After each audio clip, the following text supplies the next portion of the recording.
Oh yeah. You tell me about your background. You're Israeli. You were born in Israel. And when did you come to America? Kind of like give me a snapshot of your past.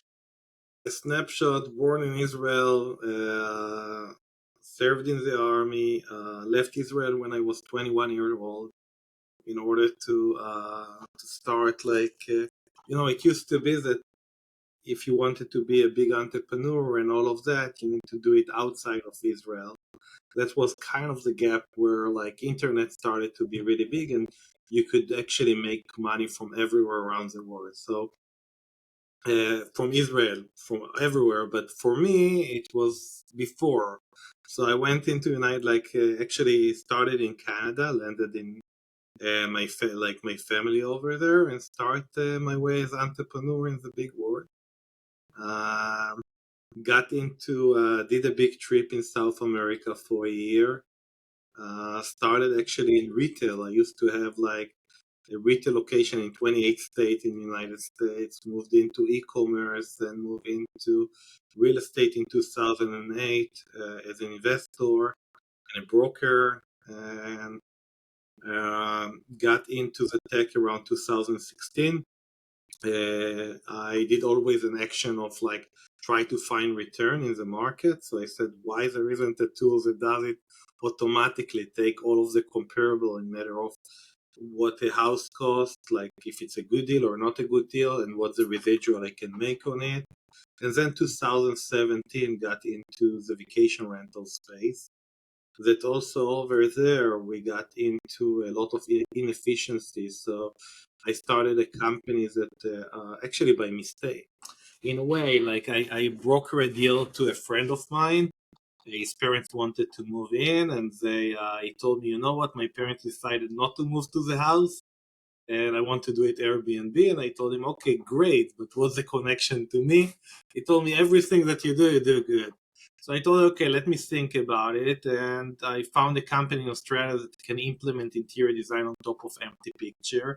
I told him, let's take the property, let's take the picture of the property, the address of the property, but we'll install fake furniture, list it on Airbnb, let's see the result, take it from there. So we've done that, and all of a sudden we receive a reservation after reservation after reservation. So I asked my wife, do you want to design the home? She said, hell yeah. So this is kind of how I got into the vacation rental space. So while we're doing it, like I had like a flip that we've done that I couldn't sell, so we changed it to an Airbnb. And we bought a multifamily on the ocean, and we changed it to vacation rental. And all of a sudden, we have a management company that's running this kind of portfolio. So I used the tools that I found in the market, but they weren't good enough. So I started building our own tools, and we actually built a tech-enabled company that grew up to be a company that managed around $150 million of properties. We used to do the brokerage, we used to do the design, the management, and the software development in order to put all of the stuff together. And after a while, I went to my mentor in life, and uh, at the time he wasn't, and he asked me, what do you do? So I told him, we do the broker, we do the design, we do the management. He told me, great, but where's the element of control? So I told him, what do you mean by that? So he was telling me, you can do it also in a function of a GP and LP, and bring basically investors, so you will enjoy also from the appreciation. You will have more control over the asset. Told him, great, let's do it. So we deployed around $50 million this way. And around a year and a half ago, I decided to take the technology that was wrapped around a PMS to the market. And with the change of AI, we decided that we have an opportunity to build the world first AI PMS. Which basically we believe that the world is moving into a world of BaaS, which is business as a software, where you have multi-AI agents that can really help you scale an operation in ways that weren't before like that. So that's a lot to unpack here. And having had real estate that I by accident sort of turned into an Airbnb, I get the trajectory. You said you got lots of calls immediately. So it is very exciting when you see that kind of demand. But I want to back up just for a second, because you I want to talk about Israel and how you left, and for you, how you felt about, in particular, your role in the IDF. I think you were a policeman. Mm-hmm. Do you feel there was a valuable lesson that you learned? Was there a valuable lesson that you learned from your service as a policeman in your new life in America? Are there any lessons you can draw from that service? That's a question nobody have ever asked me. I think it's like you get into a situation in life in general that you need to take decisions. You need to be quick and you need to be assertive on the decisions that you're making, especially when you are in sensitive positioning. If like you're in the middle of something and like you have two crowds coming to you and you need to act fast and you need to act with the assertiveness needed in order to control the situation. So it's definitely something that I took into how I'm doing business. So you can assess. Are you saying you can assess uh, a risky situation, for example, in business, or perhaps as a policeman, and you adapted that to your life in America and your business ethos now? Maybe I'm 100%. spitballing this. No, 100%. Like I've never thought about it this way, but if you're in the middle of like a Muslim town and you have like two big groups that want to attack, or if you need to arrest like a terrorist person in the middle of a community, and how you're taking all of that, and you need to take quick decision, and you need to understand what's going around. Um, so definitely, and in your action, you need to be strong. So it's definitely something that they took into business. But to be honest, I've never actually thought about it deeply. I'm thinking while I'm talking with you. And another thing, as Israeli, I feel you don't take stuff as obvious, meaning you always want to try and to understand, and how can I do stuff better? How can I think outside of the box? And I think it's something that really pushing us to be creative in matter of technology. Why is that specifically? Like, why is that? Why do Israelis have to think outside the box? Because we are a small country surrounded by a lot of people who want us dead. And in order to do that, you have to think outside of the box. Otherwise, how such a small country with so many enemies will be able to survive? So, if you will take, for example, in one of the wars, we didn't have enough tanks. So, what they've done, like there was a hill, so they would go down with the tanks, like with the light on, turn the light off, go up, and turn it back on. So the army that the Syrian, I think, that was fighting against us. So like, wow, they have a lot of tanks, which we hadn't. So the thinking outside of the box, how to create a perception that we have a big army. It's kind of the thing, right? You have to think outside of the box. Think about uh, uh, um, all of the defense mechanism against missiles right now. Who would think that you can target a missile like that in mid-air? And that changed completely the war, because now we can breathe, right? Like it's not like all day like you have like missiles like that basically destroying Israel. So the thinking outside of the box, thinking ahead, it's kind of how Israel thinks, and by that creating so much innovation around the world. If you had a message, sort of, what would your message be to other entrepreneurs who look at Israel and say, wow, how is a country the size of New Jersey have such a disproportionate number of successful startups and unicorns? I mean, it's crazy. What would your advice be to other entrepreneurs? I think that you take a history of the oldest religion in a way, and there is a reason why we still exist. So That's part of that, right? And the beautiful in technology is that you don't need so many people to create humongous company, and the geographics that you're at is not so important anymore. So all of that elements create something really, really unique. I think it's really interesting what you're saying about creating an outsized influence. Your example of the tanks with respect to Syria many years ago, and now it's sort of that's continued very heavily, and that kind of leads us a little bit into your company, Boom, which, just as an aside, I mean, Israel is not really known for customer service.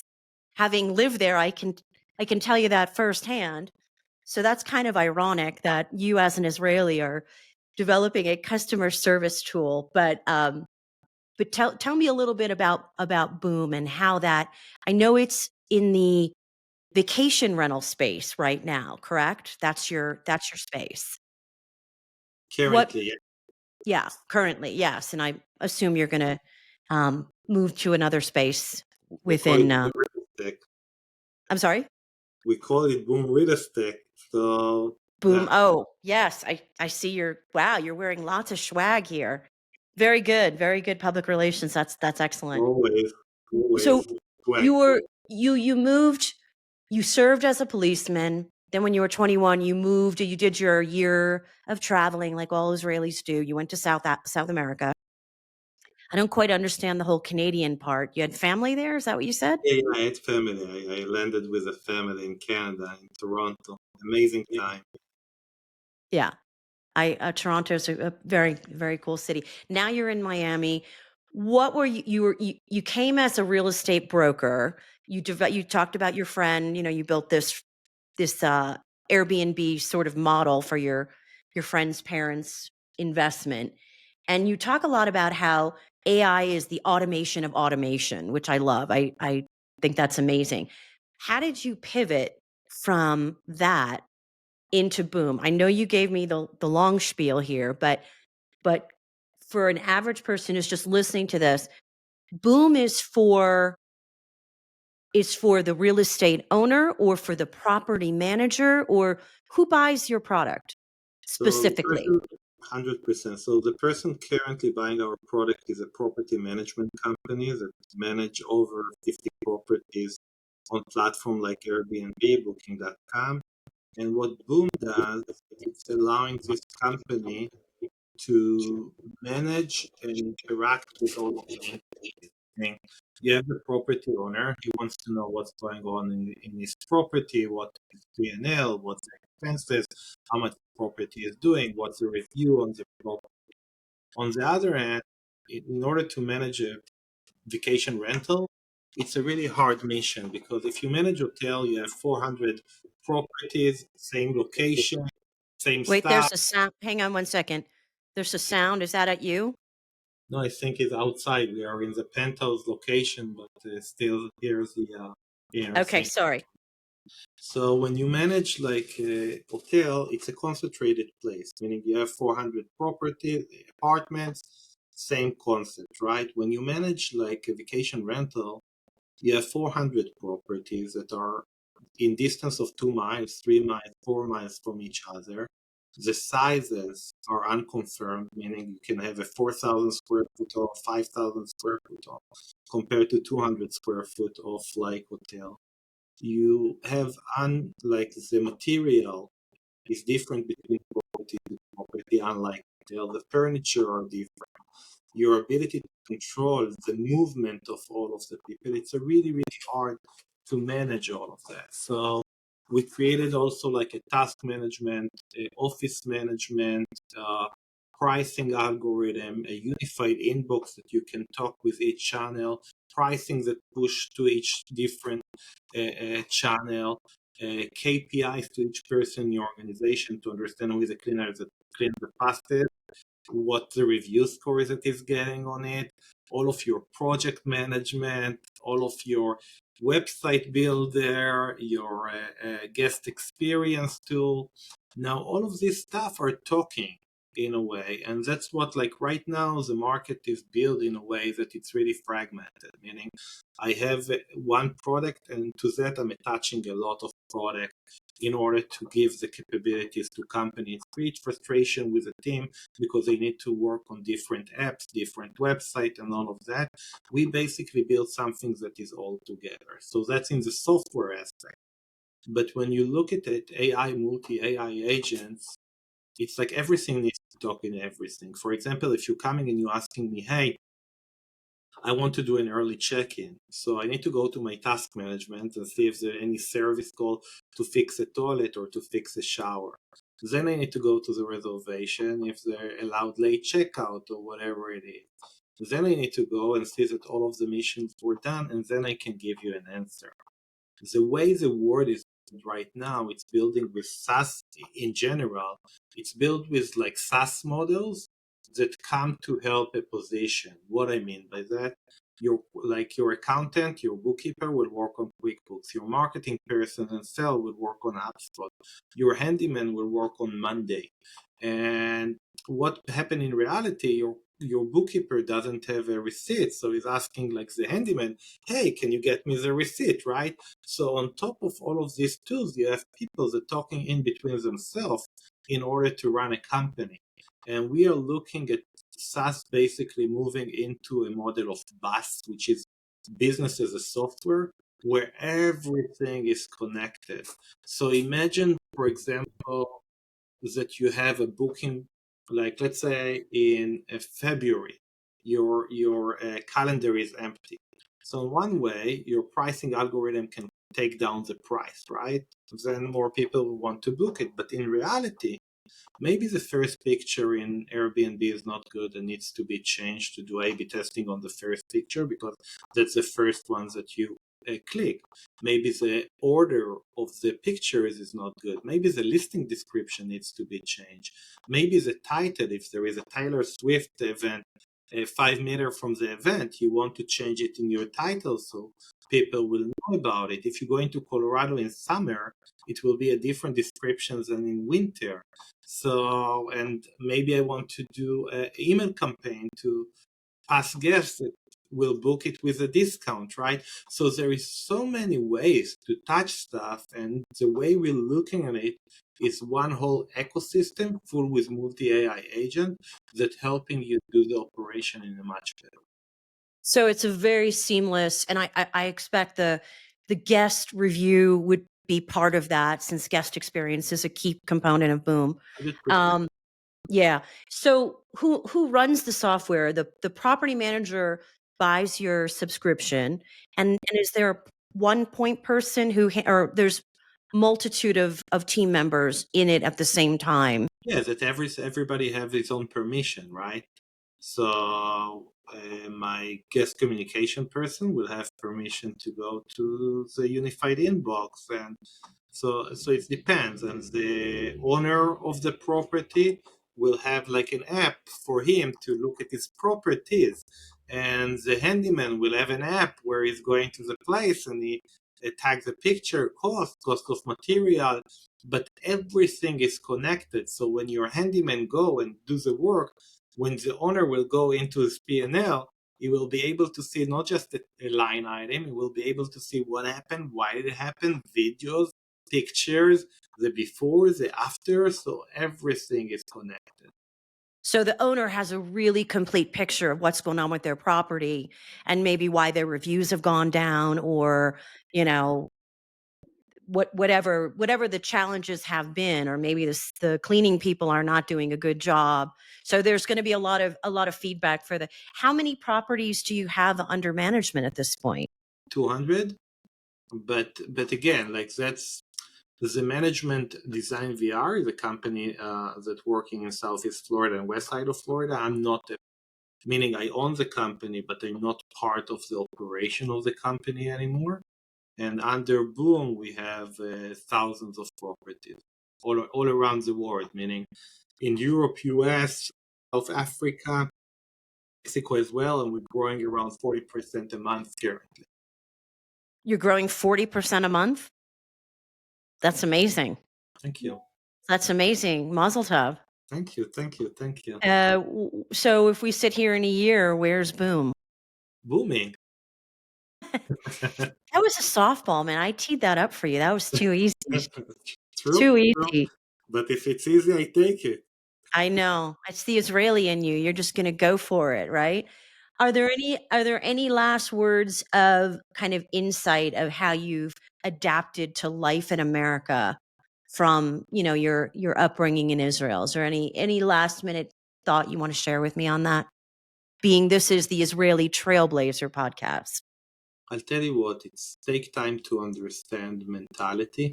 I'm here for 20 years.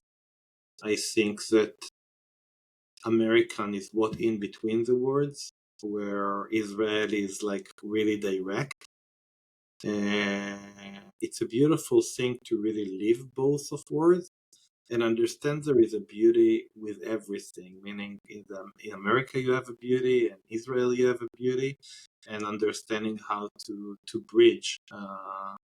Basically, it's really important. It's important to listen when not just talking. That's my advice. I read a quote, something about Stephen Covey had that's it's your favorite quote. You said something like, wait till people are finished talking before you start talking, or something along those lines. And I do think that's a very good way to live your life. Having lived in Israel and in America, I can agree with you 100% on that nuance between being very direct, as Israelis are, and you totally understand where they're coming from, and you come to America and it's much more PC, and you have to understand how not to push too hard.